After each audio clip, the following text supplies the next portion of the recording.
നിത്യജീവിതത്തിൽ നിരവധി വെല്ലുവിളികൾ നേരിടുന്നവരാണ് ഭിന്നശേഷിയുള്ളവർ.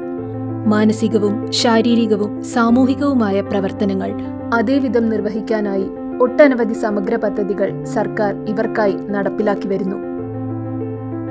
ഭിന്നശേഷിക്കാരുടെ പുനരധിവാസത്തിനായി നടത്തുന്ന വിവിധ ഹോമുകൾ, ഭിന്നശേഷിക്കാരായ അമ്മമാർക്ക് പ്രസവാനന്തരം കുഞ്ഞിനെ പരിപാലിക്കുന്നതിനും അടിസ്ഥാന സൗകര്യങ്ങൾ ഒരുക്കുന്നതിനുമായുള്ള മാതൃജ്യോതി പദ്ധതി, ഭിന്നശേഷിക്കാരുടെ നിർധനരായ അമ്മമാർക്കുള്ള സ്നേഹയാനം പദ്ധതി, വിദ്യാകിരണം, വിദ്യാജ്യോതി എന്നീ വിദ്യാഭ്യാസ പദ്ധതികൾ, കലാകായിക രംഗത്ത് മികവ് പുലർത്തുന്ന ഭിന്നശേഷിയുള്ളവർക്കായുള്ള ശ്രേഷ്ഠം പദ്ധതി, പൊതു ഇടങ്ങൾ ഭിന്നശേഷി സൗഹൃദമാക്കുന്ന ബാരിയർ ഫ്രീ പാർക്ക് തുടങ്ങിയ പദ്ധതികൾ ഇതിന് ഉത്തമ ഉദാഹരണങ്ങളാണ്.